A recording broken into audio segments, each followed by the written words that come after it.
Welcome to the Emerging Minds podcast. Welcome to the first episode in this two-part series on co-design. My name is Lydia Trowse, and as the Child and Family Partnership Coordinator here at Emerging Minds, it is my job to ensure the voices of people with lived experience are authentically included in our resources. One of the ways we can do this is through co-design, a process which ensures all critical stakeholders, from professional experts to end users, are respected and supported to share their expertise as equal partners in a project.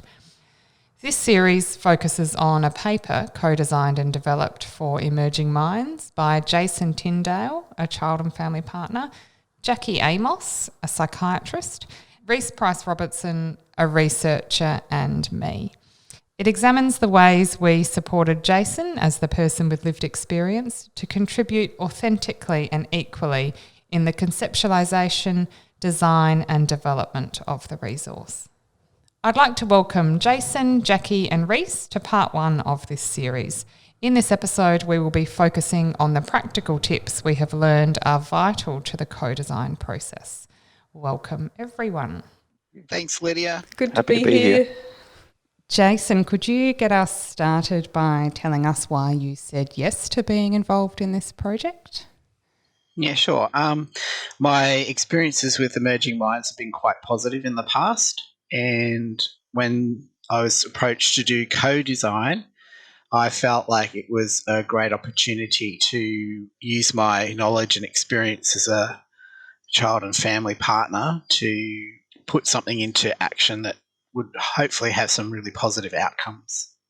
Thanks, Jason. Jackie, and what about you? Why did you say yes? I think a little bit similar to Jason in that I'd had some really good experiences with Emerging Minds previously. I think the second thing was that I had, in the time leading up to the podcast, had become aware that in the kind of academic literature and the psychiatric literature that I was reading, there was a voice missing. There were voices of researchers, voices of clinicians, and then there were lots of measurement tools.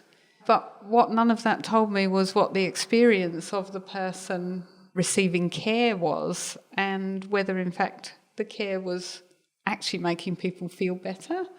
And that missing voice got me very interested in the idea of kind of why. So the idea that I could be involved in having a conversation where hopefully no voices were missing really caught my attention. Thanks, Jackie. And Rhys, what about you? What made you want to be involved in this project? Probably something similar to what Jackie was just saying about the missing voice. If I think back to some years ago, say when I first started doing research or first started writing resources like the one that we produced, I would often do that just kind of like by myself. I'd be looking at literature, and I'd be summarizing studies that had been done or something. And I think gradually I grew kind of maybe disenchanted with that and really wanted to include people themselves, other people's voices in the work that I was doing. I think doing qualitative research and then kind of ethnographic research were like steps in that direction. But then the idea of co-design, where it's not just like, I don't know, me being the boss of the research, and talking to other people and then sort of writing about what they say, but it's actually like, okay, a much more integrated inclusion of other people's voices, something that was really attractive to me. Thanks, Rhys. Can I add something? Please. The other thing that I was just thinking about was that one of my journeys in my professional life was to stop thinking about myself as an expert, because in medical training you're taught to be an expert, and started to think about the idea of people holding expertise. So I thought, well, I have some expertise that I've got from my book learning and from actually talking to people. I've learned so much from talking to the people that I care for, but I don't have expertise in another person's particular situation. And so this seemed like a really lovely opportunity to bring different sets of expertise together. Thanks, Jackie. I think that's a really important point. And talking about sort of practical tips for doing co-design, one of the things we deliberately did was wait until we had all the authors together, acknowledging that they all had equal expertise to contribute to this project. So we had everyone together before we started framing the project or doing any work on it at all. Jason, could you talk a bit about why it was important that we had everyone together before we started any planning? I think the main part of having everyone together would be that it's tokenistic to introduce someone at a later date to a project, particularly if they've got lived experience. If you're introducing everyone together and starting the project off together, everyone's on equal footing and everyone has an opportunity to have their voice. So, yeah, I think that was really important in regards to everyone being together at the same time. Plus, it gave us an opportunity to see how we would work together. Thanks, Jason.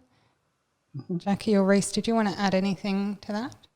I was just remembering when we started this project, Lydia, and I think you first proposed the idea to me, and it was a funny kind of process at the start because we kind of didn't want to say too much or like preempt too much before the other people got involved. But we're like, okay, well, maybe we can do it on this topic, looking at children and families with complex needs, and maybe it would be good to have a practitioner and someone with lived experience, but like we kind of didn't want to go any further than that. That was an interesting project. I, in my mind, was kind of like maybe running away with ideas or planning ideas or something, many of which didn't eventuate. And maybe I can talk about that later because that's an interesting part of the process. But yeah, it was interesting to really kind of put the brakes on and say, okay, let's just do a minimal amount of ideas or planning before everyone gets included. Yeah, it's definitely a strange thing to do when you're used to being as well prepared as you possibly can be. And in this situation, we had a reasonably vague, flexible idea about what we wanted to do. And then it was finding people who wanted to do it with us and trusting the process. Yeah. So, Rhys, you were saying that you had some initial ideas about how the paper might go and how it might look and the content of that paper that didn't necessarily come to fruition. So can you talk a bit about that? Yeah, sure.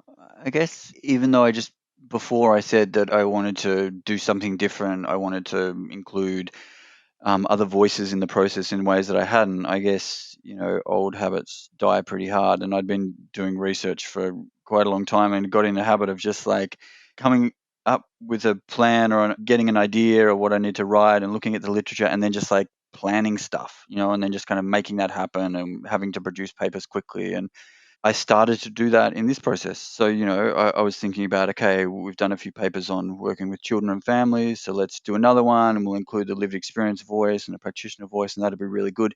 And maybe we'll break it up into like different topics, so bite-sized kind of bits under different headings. And I actually started to kind of like map out those headings, what they might be. It might be stuff like, engaging with families. What's that like? And we can get the lived experience perspectives there. Or like, working with families where there's resistance within the family or where there's conflict within the family or something like this. And, they're all really important issues.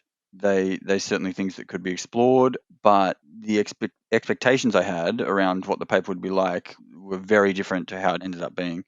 Thanks, Rhys. Jason, can you tell us a bit about how the process worked from the start when we first got together? I was a bit nervous, a bit intimidated by the fact that I was going to be working with two professionals in their fields. So there was a bit of nerves involved, but we all came together in Adelaide and we came into a room and I believe it was a chocolate cafe. So that was pretty impressive. And it was good because it wasn't a corporate sort of environment. It was a really relaxed environment where we could just chill out and just do what we had to do. And I got to meet everyone. I'd previously spoken to Rhys at a Emerging Minds project that I'd been working on beforehand. And then I met Jackie, and I was really nervous to meet Jackie because I have not had good experiences with clinicians in the past. So I was a little bit intimidated and worried, but when I met Jackie, she was so laid back and cool and really nice, and I felt very comfortable. And we sat next to each other, which sort of like closed any gaps that I felt might have, like, do you know what I mean? It's kind of hard to explain, but I just felt very comfortable with Jackie. and she very quickly made me feel like my voice would be heard, and Rhys also, but Jackie made me feel like she would listen. Just the way she spoke and how she presented was really nice, and I felt really comfortable with that. So yeah, after that we basically got to starting our discussions about around what we were going to do and what the project was going to look like, which was really interesting because we really had no idea where it was going to go, I think. And that was the fun part, was the mystery of how it would eventuate and how things would come to be. Thanks, Jason. Jackie, did you have some reflections on that initial process and how it worked for us? Definitely. I took the tram that morning to the cafe, and just responding to Jason, I think I spent the whole tram journey nervous, particularly about meeting Jason. I knew how I could relate to Rhys. He was a researcher. I've done a PhD. This is kind of a world that I kind of had navigated for some years. I knew how emerging minds work, so I thought, well, I know how I'm going to relate to Lydia, but I think we shared some anxiety, Jason, because we were stepping out of traditional roles that are often quite closely protected, and we were stepping into a process where we both had to be really different. And so I was similarly relieved when I came into the cafe and the atmosphere was relaxed and I saw Jason sitting there. Oh, Jason's a person.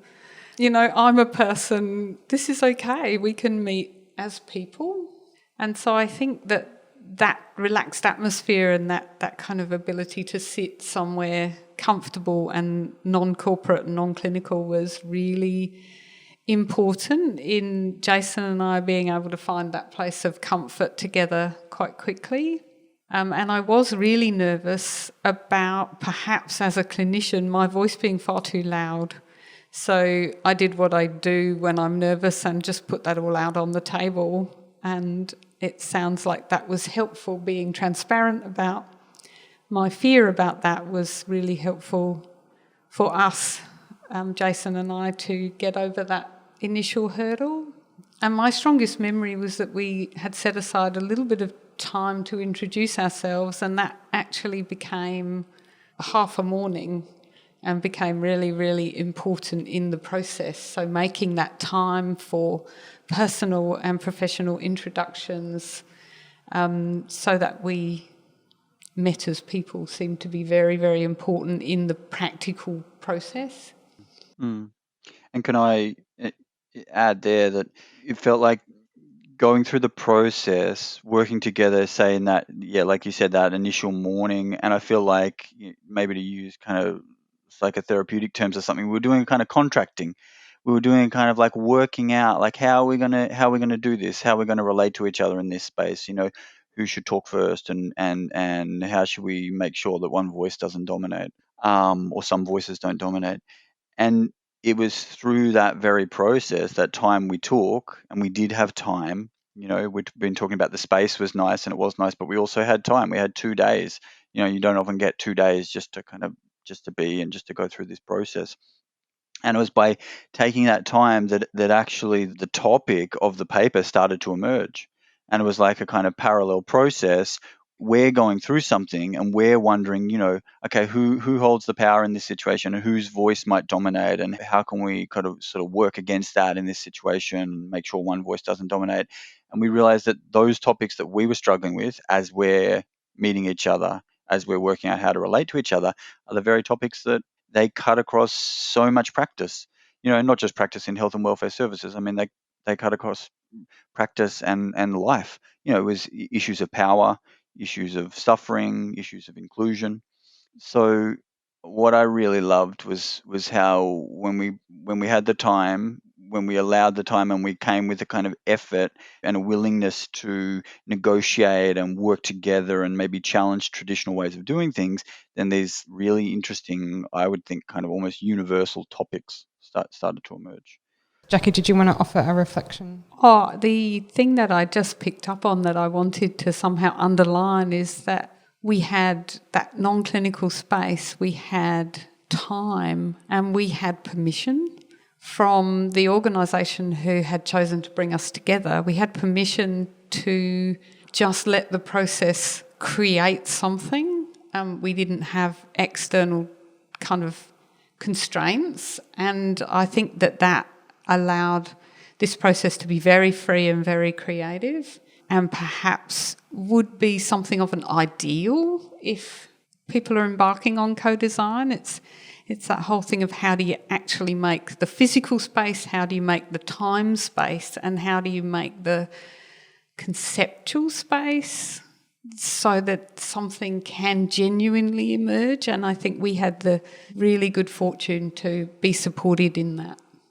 Just carrying on from that thought, Jackie or anyone else who'd like to jump in, I think that you're right that we did really have the ideal situation where we were well resourced and we had time and we had creative freedom.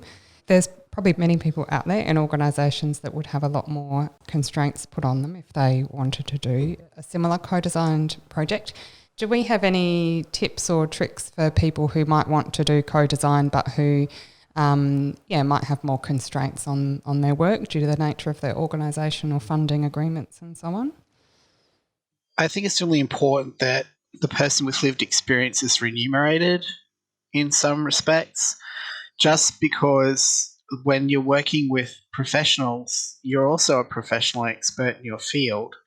And I think it's important that you're given the opportunity to be remunerated for your time and for your experience.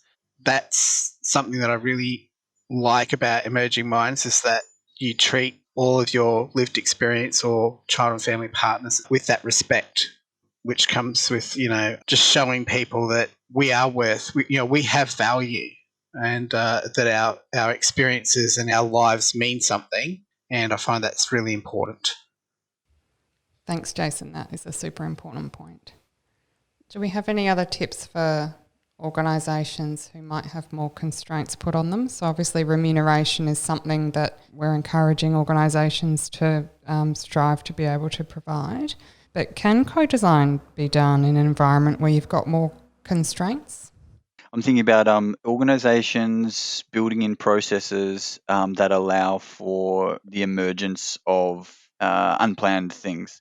So we're talking about, I was talking about how I had a specific idea and plan how this would proceed. And often organizations will reward that kind of like early planning and that locking things in early. And yes, we're going to have it done by this date and so on. And of course, you need to meet deadlines and you need to have basic plans about how things are going to proceed, and people need to get things done.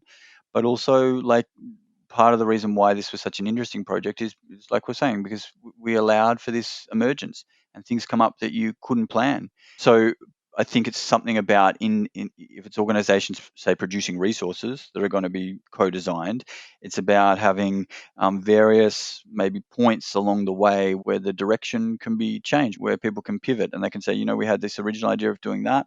Well, what's emerged with our co-design team or our co-design person in what's happening here is that we're going to go in this slightly different direction.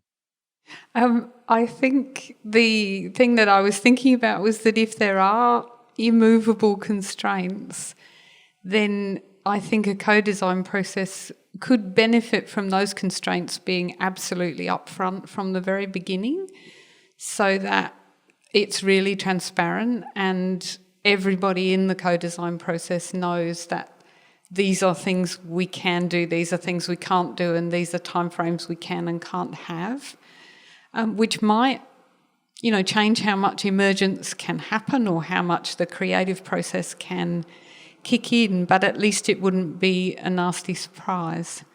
And I think if co-design's going to happen at all, everyone needs to know exactly what ground they're standing on. Because the other thing I think we had that was super ideal was having you, Lydia. You were helping us all to kind of balance the voices and make sure that Jason's voice was heard.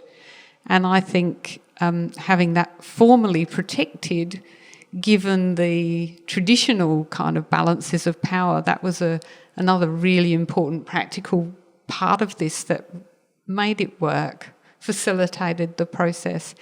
And again, that might not be something that every organisation could support, but then they would, any organisation would then need to think about how they really do make sure that particularly the lived experience voice is not a tokenistic voice.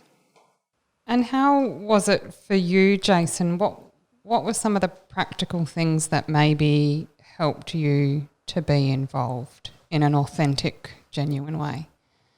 Having you there was great, Lydia, because you're supporting me as a person. If I had any concerns, I knew that I could go to you and say, maybe I'm feeling uncomfortable, or I'm not feeling like this is going right, I'm not feeling like I'm being heard. I knew I could go to you and say anything that I needed to say, and that you would be able to support me in that.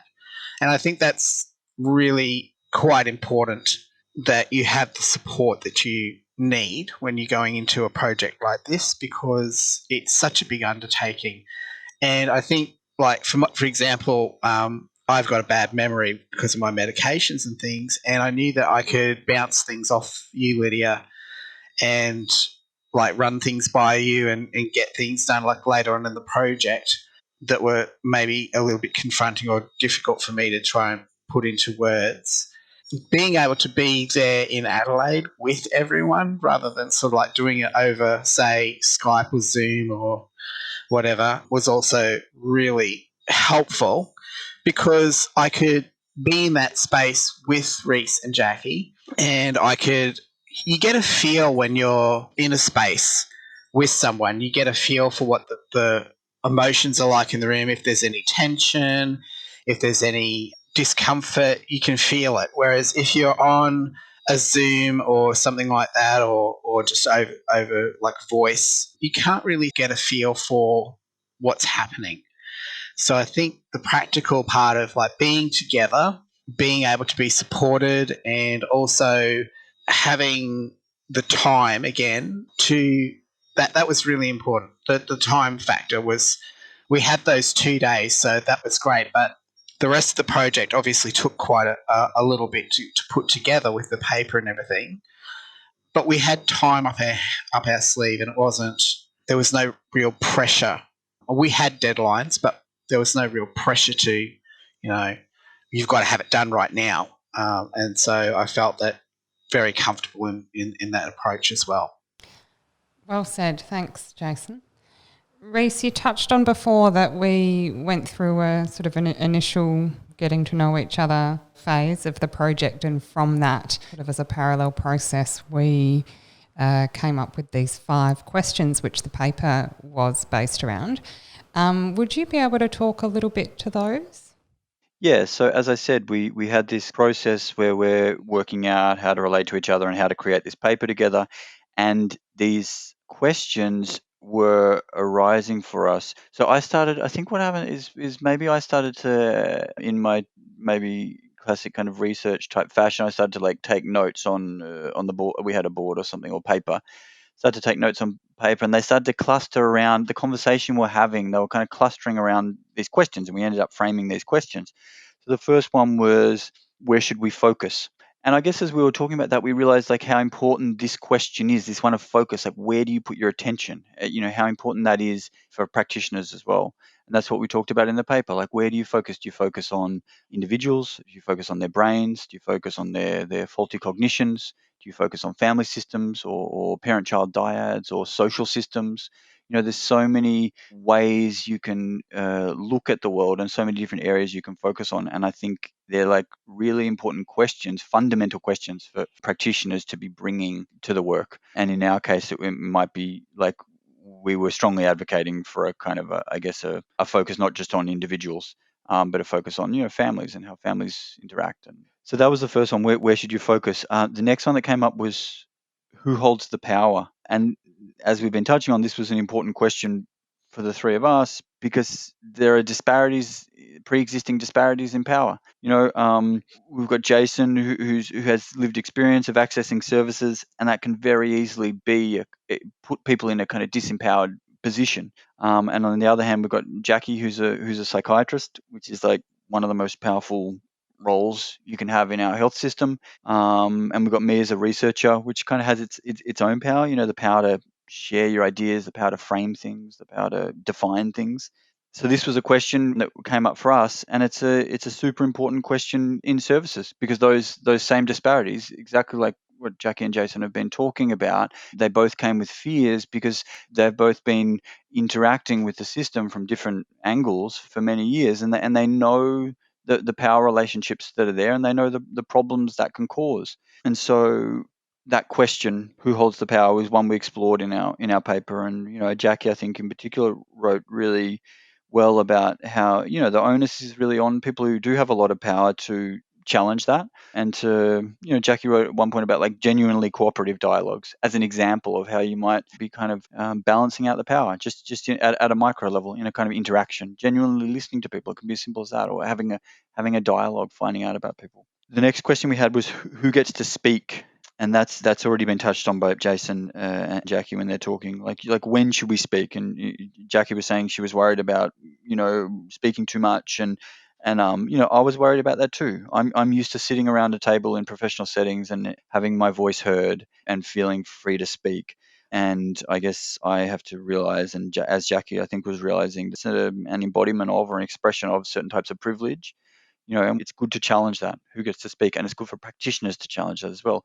Who gets to speak in this particular situation? Are the children's voices being heard in this family, or what about the partner, and so on? So the next one was, what should we share? And that I think it became obvious to us that for there to be any kind of reciprocity between the three of us, or any kind of a sense of equality, then we'd have to challenge the kind of norms that we normally have around, like who shares. Normally it would be, well, the person with lived experience shares so much about their life, and really that sharing can be really helpful in certain circumstances, and in other circumstances it can be really harmful. And maybe Jason, you might have something to say about that after this. And practitioners, they have more choice around what they can share, and maybe it's difficult for some to share, but they can make choices. And researchers, I think we get actively discouraged from sharing personal things. There's this idea in many quarters that like research should be objective and quantifiable, and if you share it, it devalues your research. And the final question that framed our paper is, who is allowed to struggle? And this was, I guess, just recognizing our shared humanity, and that we couldn't, if we're sitting there and expecting, or in some way expecting Jason to be, talking about his life and struggles he's gone through, what's it going to be like if we don't also share, struggles that we've been through? And I think, it was a very leveling kind of experience in some ways. Well, it seemed like that to me, for us all to be able to share struggles we had in our lives, and we'd all had struggles, just as so many people have. And so that was who's allowed to struggle seems like an important question that practitioners can ask about themselves. Am I allowed to struggle in this role? What would it be like for me to share my struggles with people? So they're the questions that framed our paper. I wonder if Jackie or Jason have things to add or say in response to what I've just said. I think that the way we worked on the questions came out really well, because they flow very well, and it covered so much of the discussions that we were having. I mean, the discussions were so powerful, and just being able to break things down into bite-sized chunks and like focusing on those, especially, who holds the power and who gets to speak. Those were quite important to me, because as Rhys was saying, you've got Rhys, who's a researcher, Jackie, who's a psychiatrist, and that those two roles quite powerful in and of themselves. And for someone with a lived experience to actually come into that space, and it's very intimidating, and to be able to be seen and heard as an equal voice just made me feel like I had purpose. Thank you, Jason. Something I was thinking about both as Rhys was talking and as you were talking, Jason, is that for the clinician, often we're coming into a space with, training in certain types of therapy, certain techniques, or lists of things that mean that certain medications might work or not work.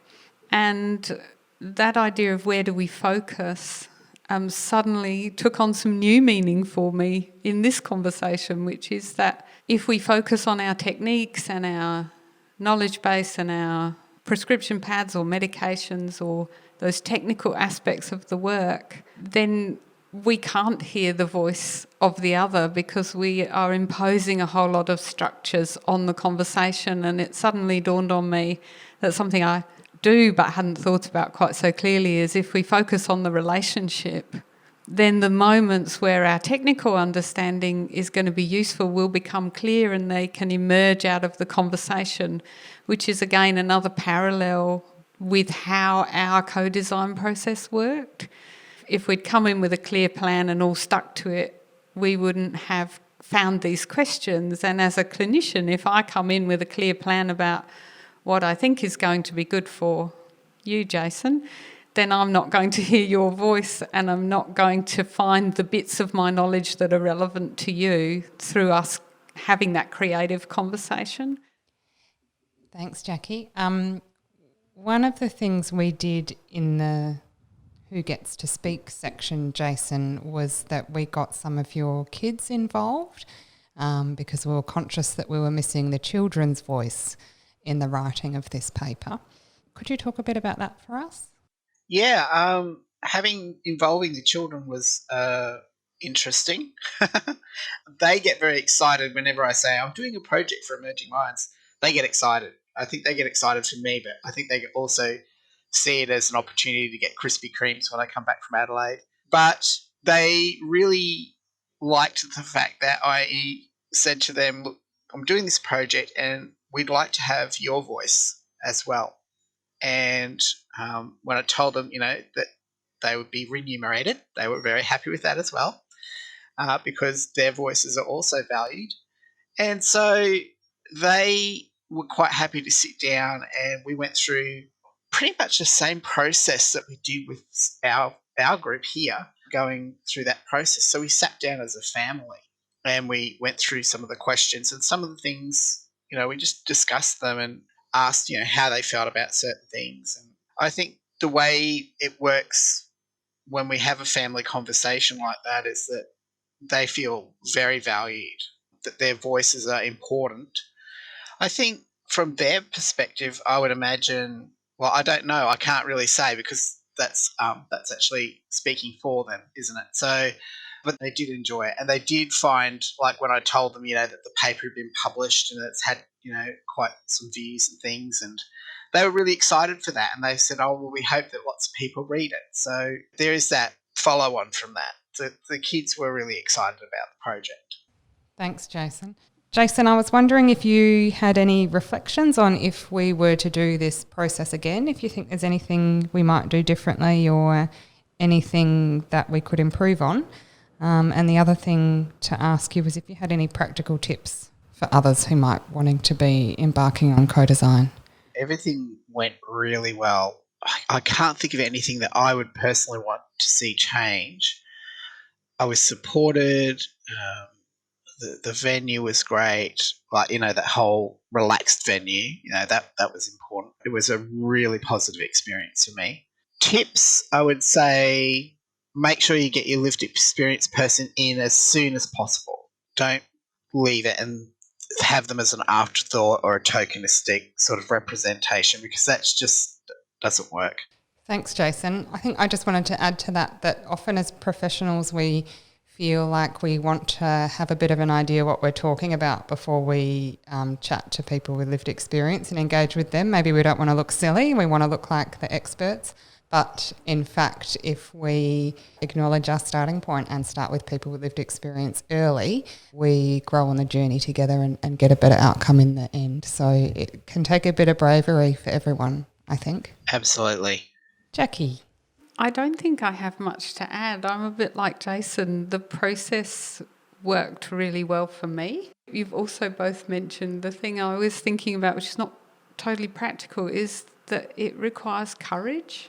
It requires personal courage to put aside your usual role, to put aside how you might normally interact, and to kind of genuinely meet with the other people, and that requires a bit of vulnerability, a bit of openness, a bit of kind of maybe accessing anxiety that I would perhaps sometimes keep fairly quiet, and listen to that in order to step into a different conversation. So if you're going to do co-design, bring your courage with you and your vulnerability and your humanity. Thank you, Jackie. Rhys. I share Jason and Jackie's feelings that this was a really excellent process, and I second what you're saying there, Jackie, about the courage and vulnerability. I like that. A couple of things I thought about, and they're pretty subtle things. So I mean, I don't want this to sound too critical, but I feel like, we had a lot of energy at the start and we got a lot of things done. And then just because of how things were, it felt like this project took quite a while. It dragged on a little bit beyond where it needed to, I think, just in terms of time. And I think there's a balance to be struck there between allowing for emergence and allowing for things to come up and the time that things take. Another thing is approval processes. So, obviously there's two organisations involved. I was at the Australian Institute of Family Studies and we had Emerging Minds. And, their approval processes of when a paper gets done and various people look at it and approve it and so on. Now, they're really important, obviously, but I think we ran into maybe a couple of times where it felt like there were people who maybe perhaps hadn't been on the journey with us or maybe had different ideas about how a paper should be, and it required some kind of like shepherding through that kind of process.